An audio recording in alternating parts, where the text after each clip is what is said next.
They stood on the steps of the Manhattan Supreme Court, the rain masking the tears she refused to shed. Marcus didn't just divorce her. He destroyed her. With a cruel smirk, he leaned in and whispered, "Face it, Elena. You were an accessory I can no longer afford to wear. You're nothing without me." He walked away with his arm around a woman half her age, leaving Eleanor penniless and broken. But Marcus made one fatal calculation. He assumed Eleanor would stay down. He never expected that 6 months later, the nothing he discarded would walk into the darkest room in New York City, holding the hand of the one man Marcus was terrified of. This is the story of how a broken wife became a billionaire's obsession and the ultimate revenge. The fluorescent lights of the courtroom in Lower Manhattan hummed with a headache-inducing buzz, but for Eleanor Vance, the sound was drowned out by the pounding of her own heart. She sat at the mahogany table, her hands clasped so tightly together that her knuckles had turned a ghostly white. Across the aisle sat Marcus, her husband of 12 years, the man she had supported when he was fixing computers in their cramped garage in Queens, the man she had nursed through a bout of severe pneumonia when they had no health insurance, the man who was now wearing a $5,000 bespoke Italian suit, checking his Rolex as if this divorce were merely a tedious business meeting that was running overtime. "Mr. Vance," the judge intoned, peering over his spectacles, "you are requesting that the spousal support petition be denied in full based on the infidelity clause in the prenuptial agreement?" Elena's lawyer, a court-appointed attorney named Mr. Henderson, who looked like he hadn't slept in a week, stood up shakily. "Your Honor, the infidelity claim is entirely fabricated. Mrs. Vance has been faithful for the entirety of—" "Objection," Marcus's lawyer cut in smoothly. He was Richard Sterling, a man known in New York circles as the Butcher, for how he carved up opponents. "We have submitted digital evidence of Mrs. Vance's correspondence with a former lover." Elena gasped. "That's a lie.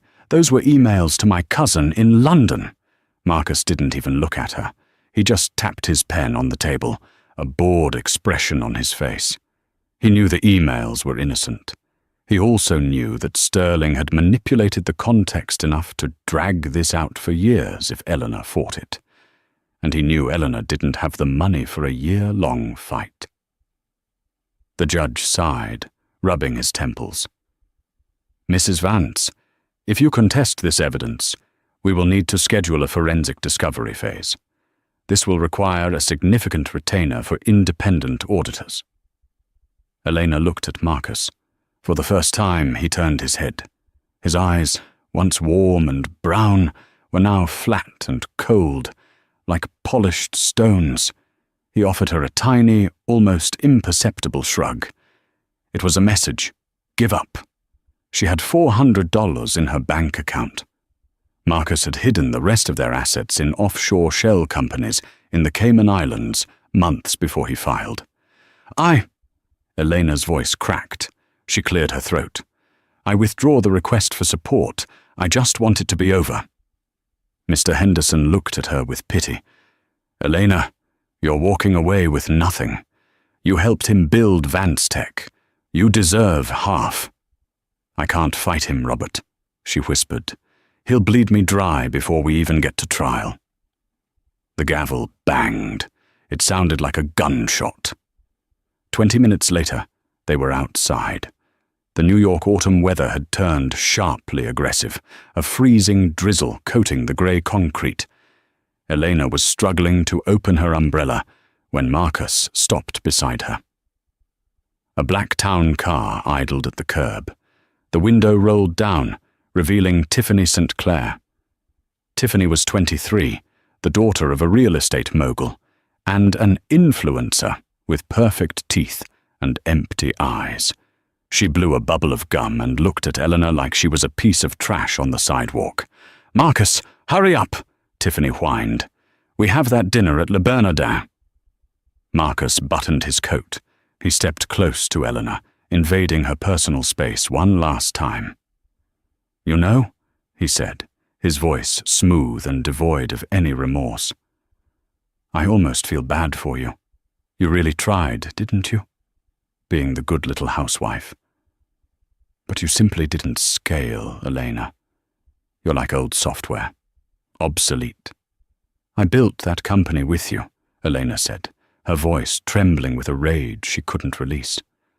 "I wrote the original business plan. I managed the books for 5 years. And I," Marcus sneered, "am the visionary. You were just clerical support. And frankly, you've aged out of the role. Look at you. You look tired." He reached out and flicked a raindrop off her cheap coat. "Do yourself a favor," he added. "Move back to Ohio, or wherever it is people like you go to fade away. Don't embarrass me by staying in the city." He turned and got into the car. As the door closed, Elena saw him lean over and kiss Tiffany, his hand resting possessively on her knee. The car pulled away, splashing dirty gutter water onto Elena's shoes. She stood there for a long time, the cold seeping into her bones. She wasn't crying anymore. The sadness had evaporated, replaced by a cold, hard knot in her stomach. Obsolete. She turned and walked toward the subway. She didn't have money for a cab. 3 months later, the high-flying life of being Mrs. Marcus Vance felt like a hallucination. Elena was living in a 4th-floor walk-up in Queens, in a neighborhood where sirens were the nightly lullaby. The apartment smelled permanently of boiled cabbage from the neighbor downstairs, and the heat worked only intermittently. She had applied to dozens of jobs, but at 34, with a 10-year gap in her resume labeled homemaker, the corporate world wasn't interested. They didn't care that she had unofficially run the operations of a multi-million-dollar tech firm. Without the title, she was invisible. She finally landed a job through a temp agency. It wasn't glamorous. It was at Thorne Holdings, an old money investment firm located in a monolithic skyscraper in Midtown. But she wasn't an executive assistant or a manager. She was a record specialist. In reality, she was an archivist in the basement. Her job was to take boxes of physical contracts dating back to the 1980s, scan them, and organize them into the digital server. It was dusty, lonely work, and it was perfect. No one looked at her. No one recognized her as the former wife of the tech world's rising star, Marcus Vance. She wore oversized sweaters and kept her hair in a messy bun. She was a ghost in the machine. Marcus, meanwhile, was everywhere. Vance Tech was preparing for its IPO, initial public offering. His face was on the cover of Forbes under the headline, "The Solo Genius." The article didn't mention her name once. It claimed Marcus had started the company in his dorm room, alone. One Tuesday, around 1 p.m., Elena was sitting in the small, sterile break room in the basement levels. It was usually empty. The high-powered traders and analysts upstairs ordered sweetgreen or sushi to their desks. The basement was the domain of the janitors and the archivists. She was unwrapping a ham sandwich she'd made at home when the door creaked open. A man walked in. He looked to be in his late 60s, perhaps early 70s. He wore a grey cardigan that had seen better days, and a pair of reading glasses hung around his neck on a crooked chain. He held a thermos that looked dented. He paused when he saw her. "Oh, apologies. I thought this room was usually empty at this hour." Elena smiled politely. She assumed he was part of the maintenance crew, or perhaps a mailroom clerk. "It's okay. There's plenty of room. Please, sit." The man hesitated, then shuffled over to the chair opposite her. He sat down with a heavy sigh that sounded like it carried the weight of the world. He opened his thermos and poured out some tomato soup. "I'm Elena," she said softly. "Arthur," the man replied. He didn't offer a last name. "You're new down here?" "About a month," Elena said. I'm digitizing the 88 mergers. It's riveting stuff." Arthur chuckled dryly. "The 88 mergers, a messy year, a lot of greed in 88. "Isn't there always greed?" Elena asked, a hint of bitterness slipping into her tone before she could catch it. Arthur looked at her over the rim of his plastic cup. His eyes were a startling shade of icy blue, sharp and intelligent, contrasting with his disheveled appearance. "You sound like someone who has seen the ugly side of it." Elena looked down at her sandwich. "You could say that.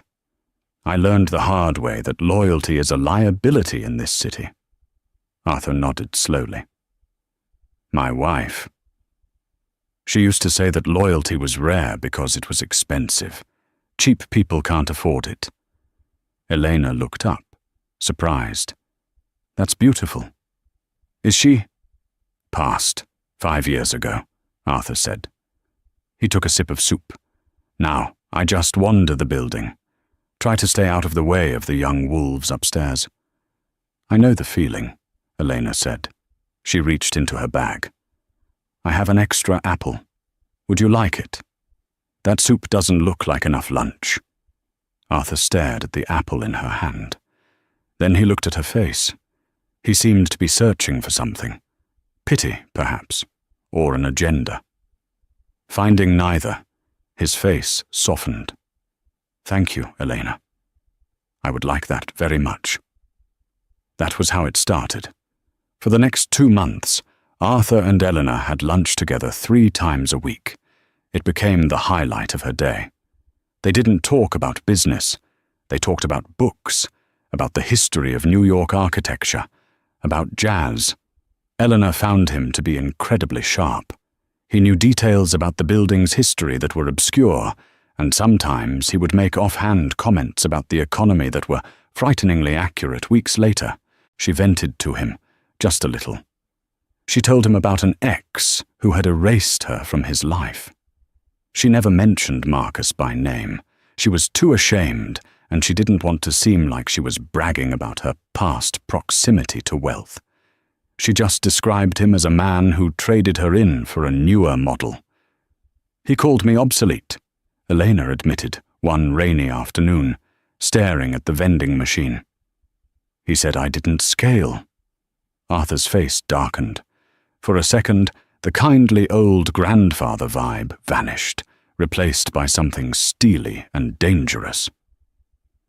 "A man who treats people like assets usually ends up bankrupt in the ways that matter," Arthur growled.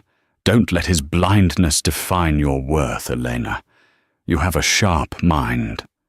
I've seen how you reorganized the filing system.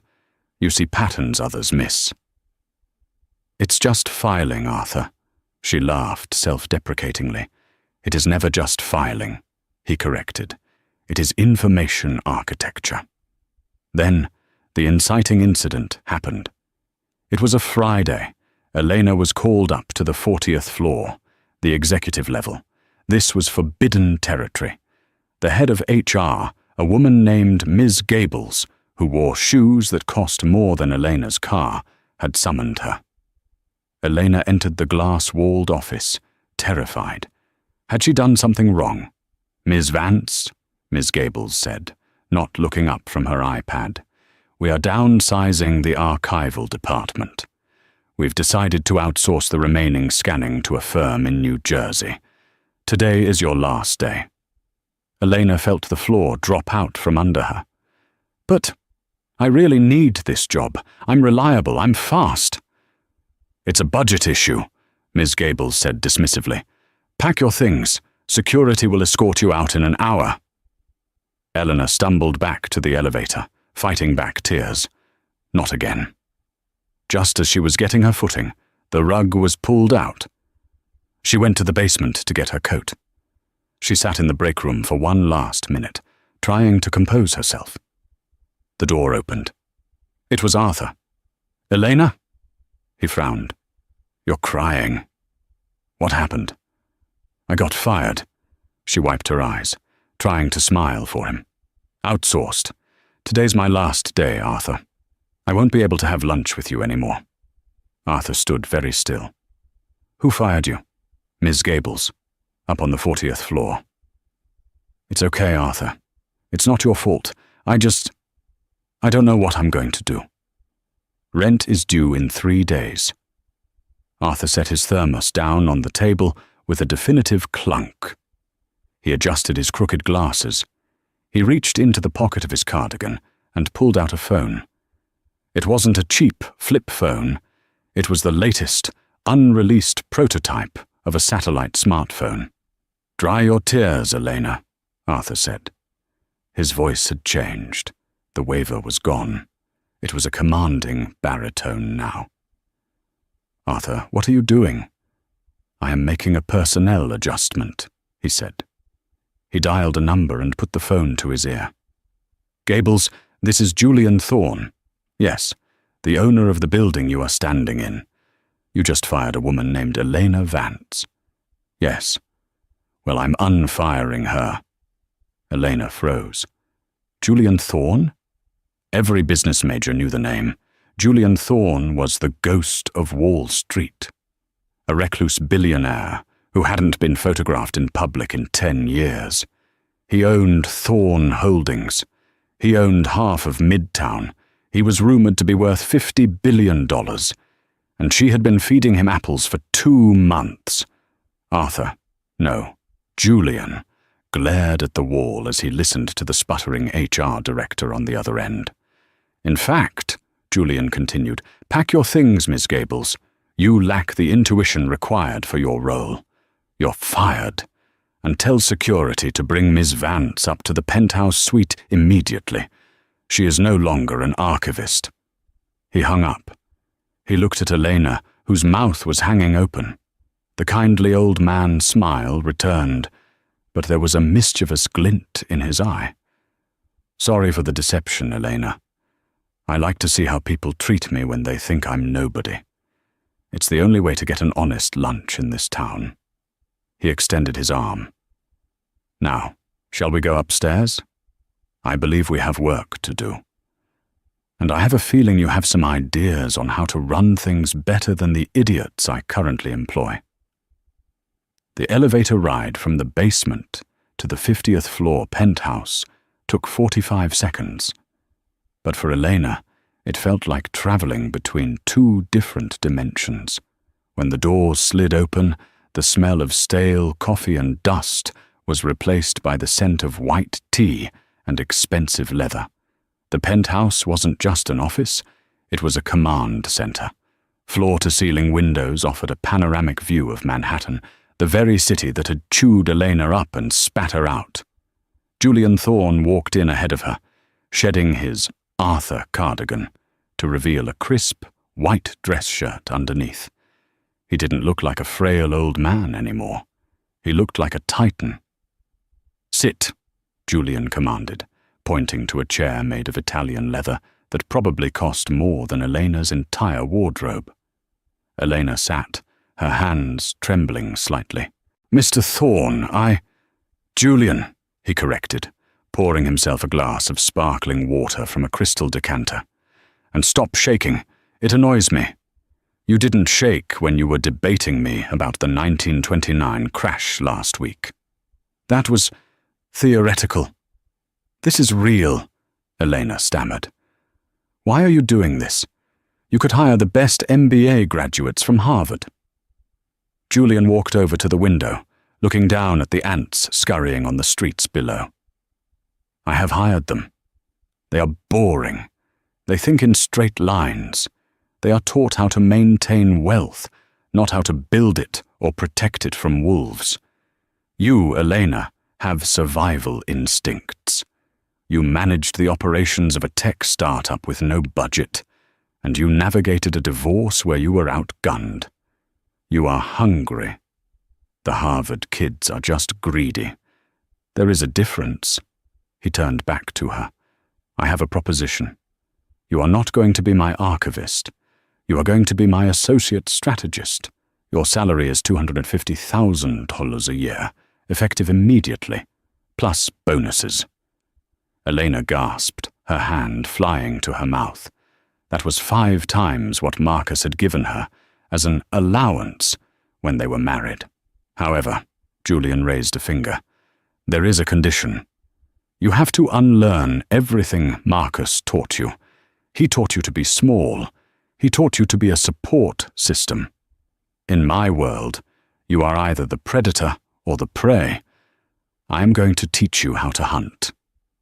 The next 6 months were a blur of exhaustion and exhilaration. Elena didn't just work, she underwent a metamorphosis. Julian was a demanding mentor. He threw complex portfolios at her at 6 a.m. and expected a full risk analysis by noon. He critiqued her posture, her speaking voice, and even her silence. Stop apologizing, he snapped at her one afternoon when she dropped a pen. Men like Marcus count apologies. They collect them like tokens of submission. Never apologize for existing. The transformation wasn't just internal. Julian insisted she dress the part. He sent a personal stylist to her tiny apartment in Queens, which she soon vacated for a sleek, secure condo in Tribeca. The oversized sweaters were replaced by tailored blazers, sharp pencil skirts, and stilettos that clicked on the marble floors like weapons of war. But the hardest part was dealing with the whispers. The staff at Thorn Holdings were baffled. Who was this woman who had ascended from the basement to the right hand of the ghost of Wall Street? The rumors were vicious. They said she was his nurse. They said she was his mistress. They said she was a gold digger who had manipulated a senile old man. Elena heard them in the break room, the hushed giggles when she walked by. It stung, reminding her of Tiffany St. Clair's mockery. She brought it up to Julian one evening while they were reviewing Asian market futures. They think I'm sleeping with you, she said bluntly. Julian didn't look up from his papers. Let them. It doesn't bother you. Elena, people will always create a narrative that makes them feel comfortable with their own mediocrity. If they think you're sleeping your way to the top, it excuses them from facing the fact that you are simply smarter than they are. Their underestimation is your greatest asset. Never correct them. Let them think you are a distracted mistress. Then, when you cut their throats in the boardroom, they won't even see the knife coming. He slid a thick blue folder across the mahogany desk toward her. Speaking of knives, Julian said, his eyes gleaming. Look at this. Elena opened the folder. The title on the first page made her blood run cold. Vance Technologies, IPO Prospectus. They are going public next month, Julian said. The street is calling it the unicorn of the decade. Analysts are valuing the IPO at $4 billion. Marcus is poised to become one of the richest men in the country. Elena stared at the logo she had sketched on a napkin in a diner 10 years ago. Why are you showing me this? She asked, her voice tight.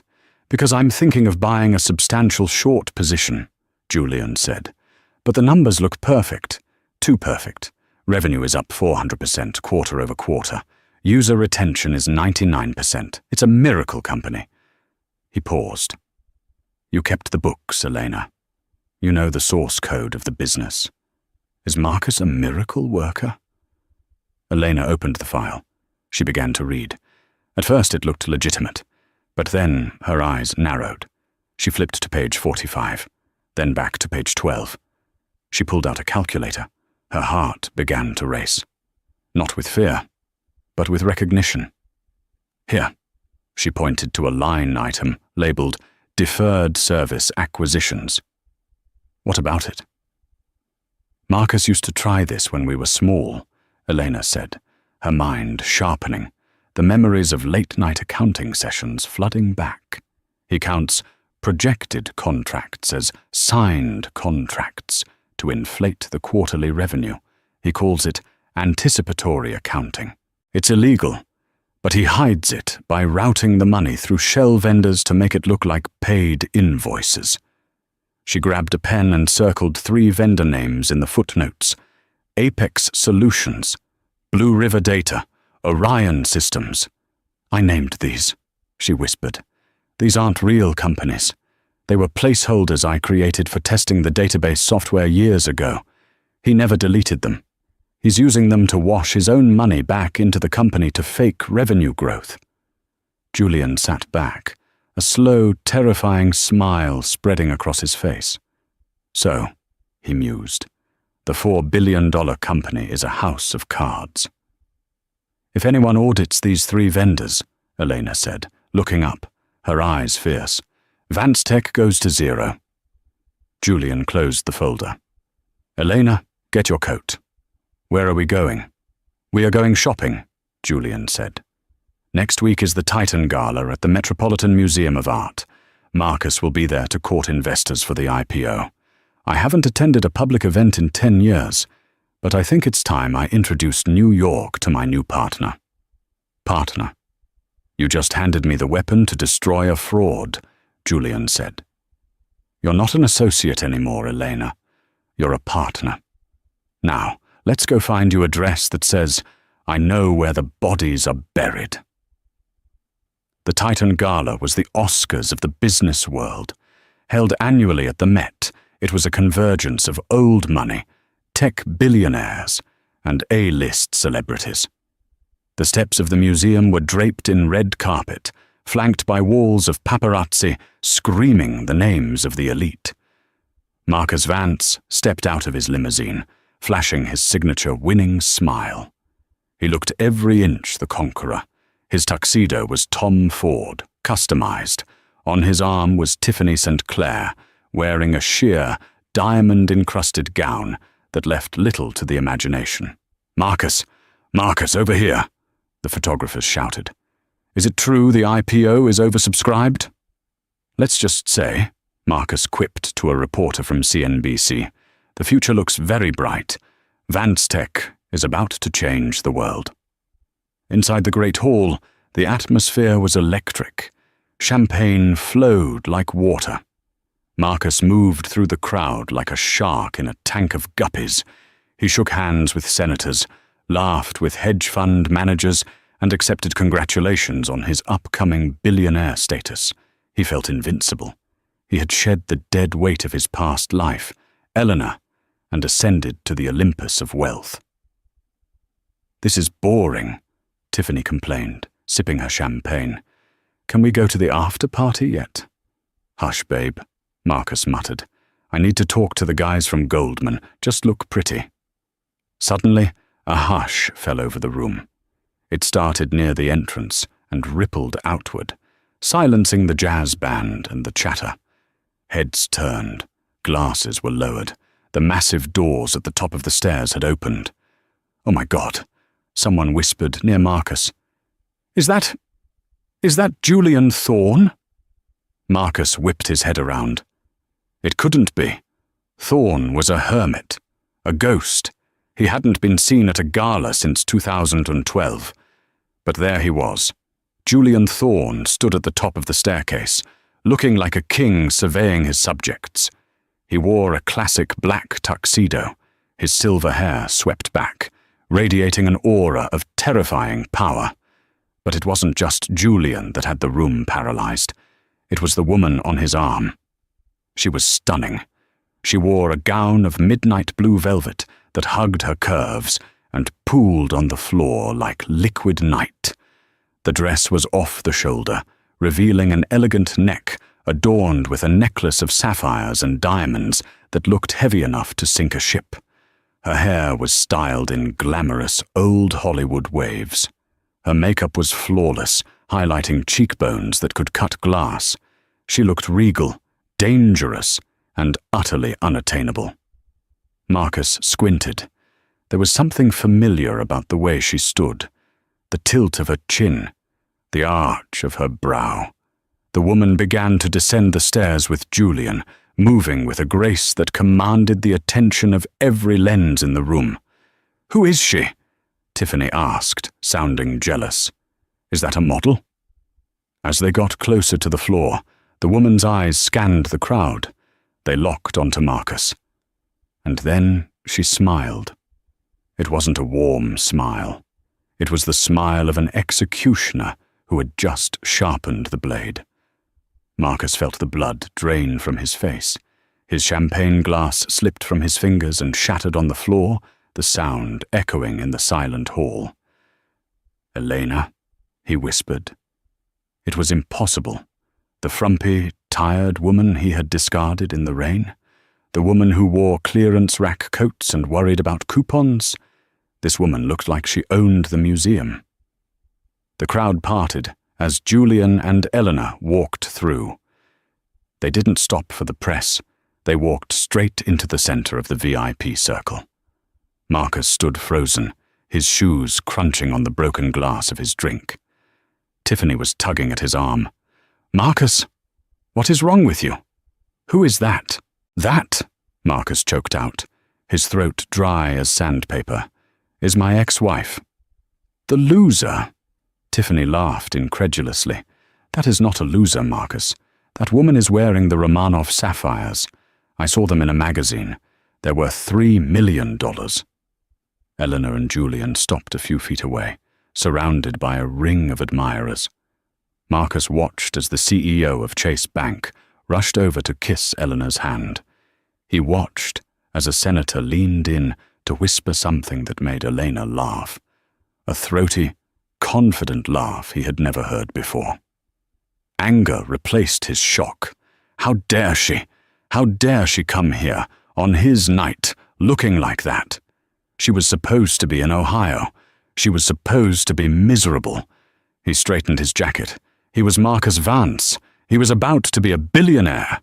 She was just some arm candy for a geriatric relic. "Stay here," Marcus snapped to Tiffany. He pushed his way through the crowd, marching towards them. He needed to put her back in her place. He needed to break the illusion. "Well, well," Marcus's voice boomed, interrupting a conversation Eleanor was having with a tech investor. "I didn't know the retirement home organized field trips." The circle fell silent. The tension was palpable. Julian Thorne turned slowly, looking at Marcus with mild amusement, as if he were a noisy insect. "Mr. Vance," Julian said coolly. "A pleasure to finally see the face behind the creative accounting." Marcus ignored Julian. He focused his eyes on Eleanor. He raked his gaze over her dress, trying to make her feel cheap. "And Eleanor," Marcus smirked. "You clean up nice. I guess you found a new sponsor. I hope he pays better than I did. Although, looking at the jewelry, I assume the services required are quite extensive." The crowd gasped. It was a crude, brutal insult. Tiffany, who had followed him, giggled. Elena didn't flinch. She didn't look down. She didn't blush. She took a slow sip of her water, then handed the glass to a passing waiter. She turned her body fully toward Marcus. She was taller in her heels than he remembered. Or maybe he had just become smaller. "Hello, Marcus," she said. Her voice was steady, low and smooth. "It's been a while. I see you're still wearing that suit. The lapels are a bit wide for this season, don't you think?" "Don't play games with me," Marcus hissed, stepping closer. "You don't belong here, Elena. You're a fraud. You think wearing a costume changes who you are. You're a secretary, a housewife. You're nothing." Elena smiled again. "Actually, Marcus, I'm not a housewife anymore. I'm a partner at Thorne Holdings." She let the title hang in the air. "And as a partner," she continued, her voice raising slightly so the surrounding investors could hear, "I've been reviewing the prospectus for Vance Tech. It's a fascinating piece of fiction. Tell me, how are things at Apex Solutions these days? Do they still operate out of that P.O. box in Delaware?" The color drained from Marcus's face instantly. It was as if she had punched him in the gut. I don't know what you're talking about," he stammered, looking around nervously. The investors nearby were now listening intently. "Don't you?" Elena asked innocently. "Because according to your ledger, They generated 30% of your revenue last quarter. It would be a shame if the SEC found out that Apex Solutions has no employees, no product, and a bank account linked to your personal trust in the Caymans. Silence. Absolute, deathly silence. The CEO of Chase Bank, who was standing nearby, narrowed his eyes at Marcus. "Is that true, Vance?" "She's lying," Marcus shouted, his voice cracking. "She's a bitter ex-wife. She's crazy." "I have the transaction logs, Marcus," Elena said softly. She reached into her clutch, not for a lipstick, but for a folded piece of paper. She didn't hand it to Marcus. She handed it to the journalist from the Wall Street Journal, standing to her right. "You might find this interesting for tomorrow's morning edition." Marcus lunged for the paper. "Give that back." Two massive security guards stepped in front of Julian and Eleanor, blocking Marcus's path. Julian finally spoke. "Mr. Vance, I suggest you leave. My legal team has already forwarded a digital copy of that document to the district attorney. I believe they will be waiting for you at your office in the morning." Marcus looked around. The admiration in the room had vanished. It was replaced by looks of disgust and suspicion. The photographers were now snapping photos of his panic, his sweat, his ruin. Tiffany St. Clair looked at Marcus, then at the paper in the journalist's hand. She realized the yacht parties were over. "You're an idiot," she hissed at Marcus. She turned on her heel and walked away, disappearing into the crowd. "Elena, please," Marcus whispered, the fight leaving him. He looked small again. "We can talk about this. I can explain. Don't do this." Elena looked at him with an expression that hurt him more than anger. Indifference. "You said I didn't scale, Marcus," she said. "You were right. I didn't scale with your lies." She turned to Julian. "I'm bored. Shall we get dinner?" "I know a great place," Julian smiled. "They make excellent soup." As they walked away, leaving Marcus surrounded by shouting reporters and angry investors, Elena didn't look back. She wasn't an accessory anymore. She was the main event. The morning after the Titan Gala, the sun rose over New York City. But for Marcus Vance, it was the beginning of a long, dark winter. He woke up not in his penthouse overlooking Central Park, but on a leather sofa in his lawyer's office. He had spent the night shredding documents until Richard Sterling, the butcher, had slapped his hand and told him to stop before he added obstruction of justice to the list of charges. Marcus pulled out his phone. His hands were shaking so badly he dropped it twice. When he finally unlocked the screen, the notifications were an avalanche of ruin. The Wall Street Journal, Vance Technologies. Fraud. CEO accused of $200 million shell game. Twitter, Vance Tech scam is trending #1 worldwide. CNBC, Vance Tech IPO, halted by SEC indefinitely. And then, the personal blow.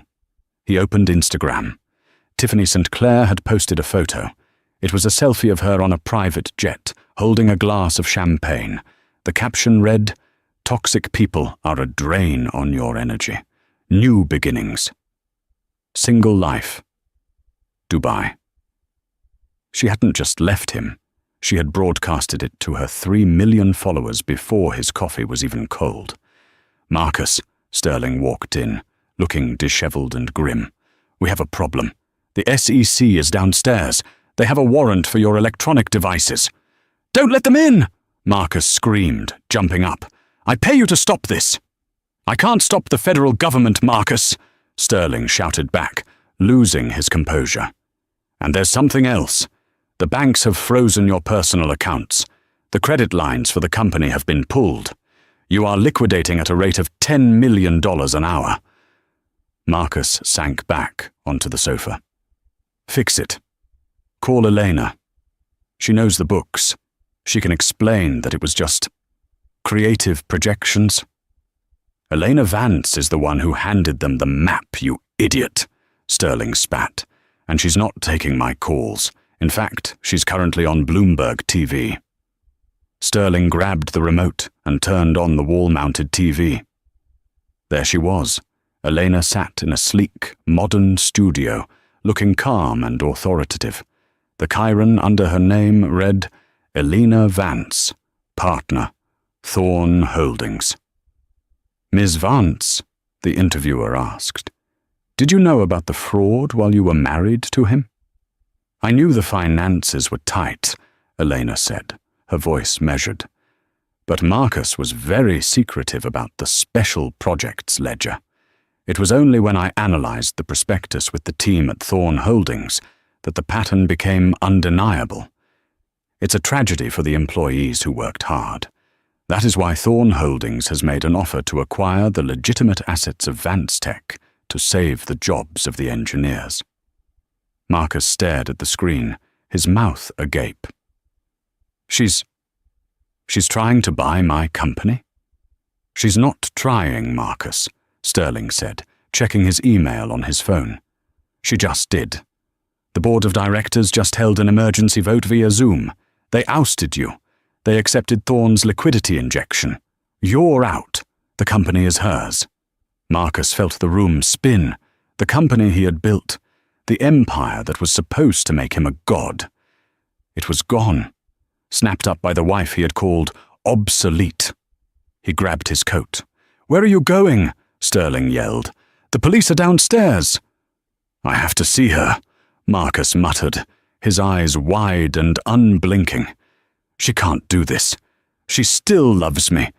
I know she does. This is just a tantrum. He ran out the back exit, down the fire escape, dodging the flashing lights of the police cruisers out front. He hailed a cab, pulling his collar up to hide his face. Where to? The driver asked. The Thorn building, Marcus whispered. And drive fast. The lobby of the Thorn building was a fortress of marble and glass. When Marcus burst in, looking manic and unshaven in yesterday's tuxedo, 3 security guards immediately stepped into his path. I need to see Elena Vance, Marcus shouted. Tell her it's her husband. Ex-husband, a deep voice corrected. Marcus looked up. Standing on the mezzanine level was Julian Thorn. He looked down at Marcus with a mixture of pity and distaste. Let him up, Julian nodded to the guards. Elena is expecting him. Marcus was escorted into the elevator. He smoothed his hair, trying to regain some semblance of control. She wants to see me, he told himself. She wants to negotiate. She probably misses me. The elevator opened directly into the penthouse. Elena stood by the window, looking out at the city. She didn't turn around when he entered. You look terrible, Marcus, she said, her reflection in the glass catching his eye. Elena, Marcus walked toward her, arms open. Baby, listen. You've made your point. You scared me, okay? I get it. You're smart. You're powerful. But you don't have to destroy me. We were a team once. We can be a team again. Think about it. You and me, running Vance Tech together. With your capital and my vision. Elena finally turned. Her face was unreadable. Your vision? She asked softly. Your vision was to lie to investors and stash cash in the Caribbean while I clipped coupons for groceries. Your vision was to humiliate me in front of the world and replace me with a child. That was a mistake, Marcus pleaded. Tiffany meant nothing. It was a midlife crisis. I'm over it. I want you back, Elle. He reached for her hand. Elena took a step back, looking at his hand as if it were covered in slime. You don't want me, Marcus. You want a life raft. She walked over to the desk and picked up a thick document. Do you know what this is? Marcus squinted. It looks like a deed. It is, Elena said. It's the deed to the house in the Hamptons you bought last month, the one you put in the company's name to avoid taxes. She picked up another paper. And this is the title to your Ferrari. She picked up a third. and this is the promissory note for your legal fees. Mr. Sterling called me. Apparently, your assets are frozen, and you couldn't pay his retainer. So, I bought your debt." Marcus backed away, hitting the wall. You own my lawyer? I own your debt, Marcus, which means I own you." Elena walked closer to him, her heels clicking rhythmically. She stopped inches from his face. She smelled of expensive perfume and cold victory. "I'm not going to send you to jail, Marcus," she said quietly. Hope flickered in his eyes. "You're not?" "No, that would be too easy. And honestly, I don't want to waste my time testifying." She tossed the papers onto the coffee table. "I made a deal with the SEC. They are going to ban you from serving as an officer of a public company for life. You will never be a CEO again. You will never sit on a board. You will never sign a check for a company." "But that's my life," Marcus cried. "That's all I know." "Then you'll have to learn something new," Elena said, her voice hardening. "Like I did." She went to her purse and pulled out a single item. It was a subway card. She pressed it into his hand. "Here," she said. "There's $20 on this. It should get you to Queens. I hear the garage we used to rent is available. Maybe you can start over. Fix some computers. Do some honest work for the first time in your life." "Elena, please," Marcus sobbed, falling to his knees. "I have nothing. Everyone hates me. I have nowhere to go." Elena looked down at him. She waited for the pang of guilt. She waited to feel that old instinct to nurture him, to fix him, to sacrifice herself to make him feel better. She felt nothing, just a profound sense of lightness. The chains were gone. "You said I was obsolete," Elena whispered. "But look at us now, Marcus. I'm the future. You're just history." She pressed a button on her desk. "Security? Please escort Mr. Vance out of the building and make sure he uses the service elevator. We don't want him upsetting the clients." 2 guards hauled a weeping Marcus to his feet. As they dragged him out, he looked back one last time, seeing Elena standing in the sunlight, golden and untouchable. 1 year later, the air in Silicon Alley was thick with anticipation. It wasn't just another tech launch, it was a resurrection. The glass facade of the building, formerly known as Vance Tech, was draped in massive white silk sheets, concealing the new branding that the entire financial world was speculating about. Elena stood backstage in the green room, adjusting the lapel of her white bespoke suit. It was a sharp departure from the grey and black she used to wear to blend into the background. Today, she was designed to stand out. 3 minutes to curtain, Ms. Vance," a production assistant whispered, tapping her headset nervously. Elena looked in the mirror.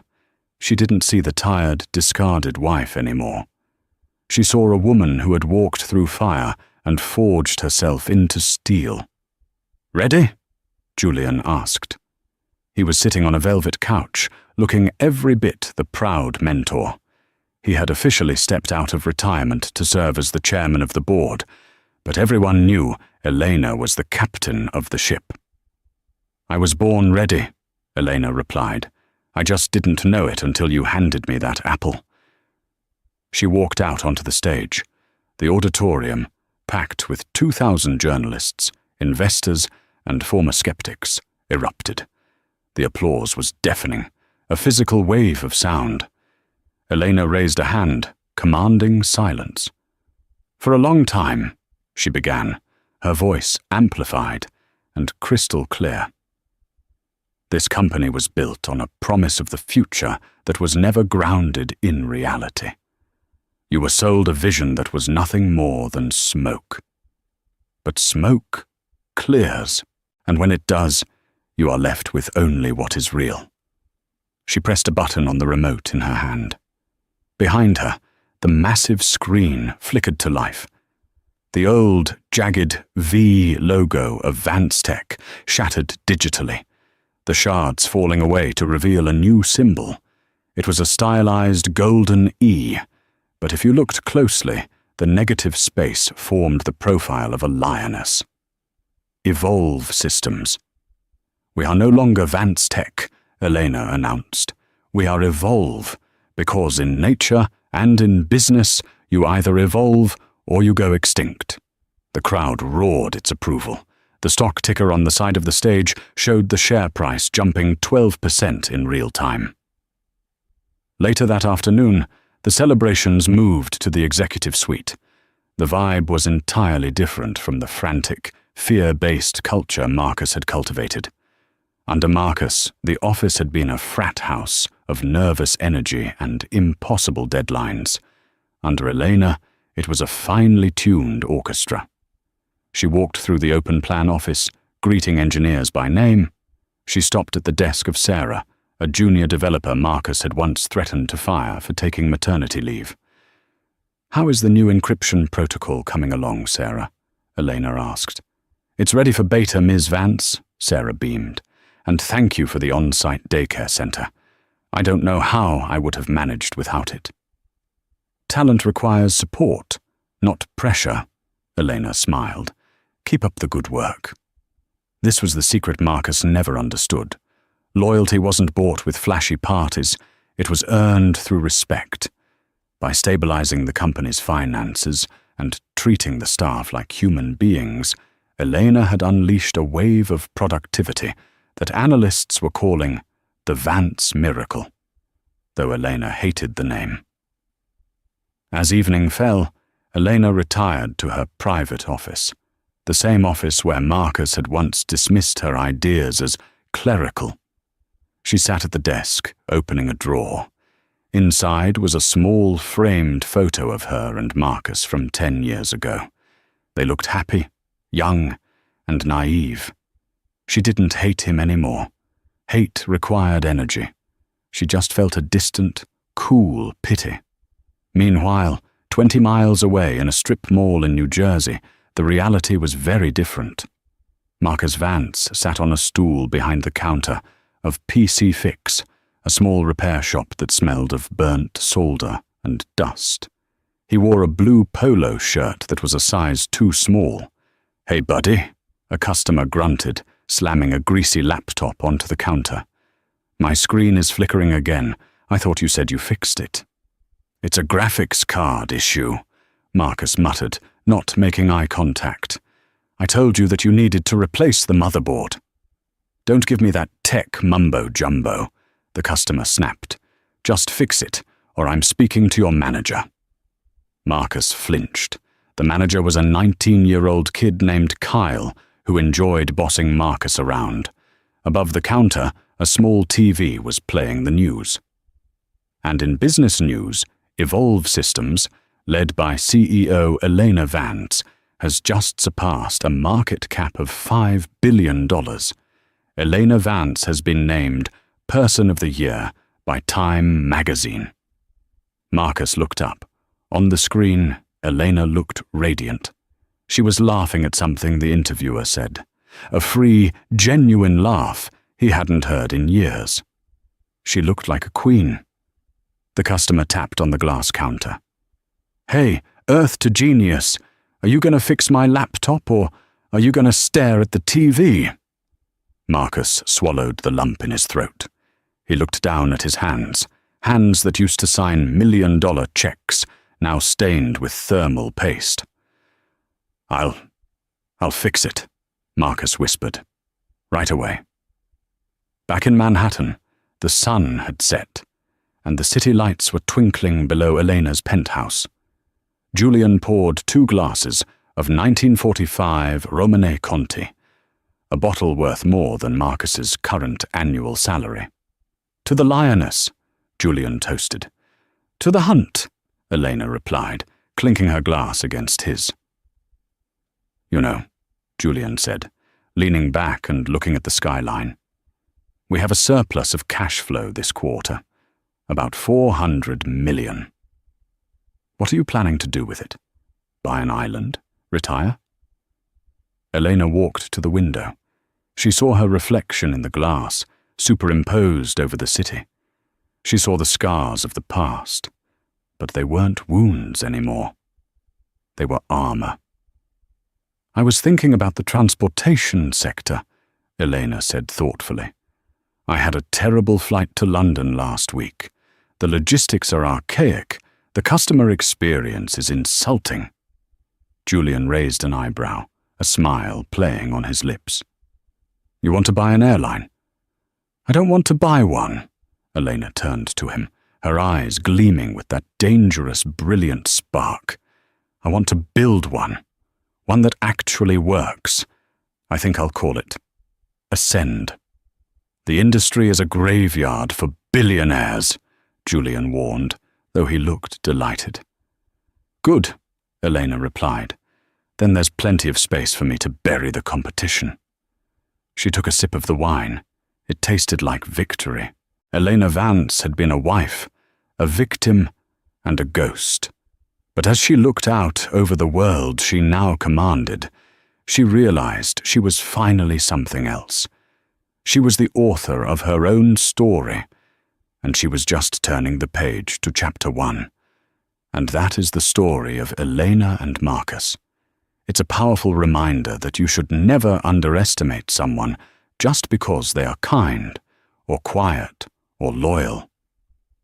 Marcus thought Elena was weak because she supported him, but he failed to realize that she was the foundation holding him up. When he broke that foundation, he didn't just lose a wife, he toppled his own empire. What do you think? Did Marcus deserve his fate? Or was Eleanor too harsh in the end? And have you ever had someone doubt you, only for you to prove them wrong later? Let me know your story in the comments below. If you enjoyed this story of justice and revenge, please smash that like button. It really helps the channel grow. And don't forget to subscribe and hit the bell icon so you never miss a new story. We upload new drama every Tuesday and Friday. Thanks for watching, and remember, be careful who you step on your way up. You might meet them on your way down.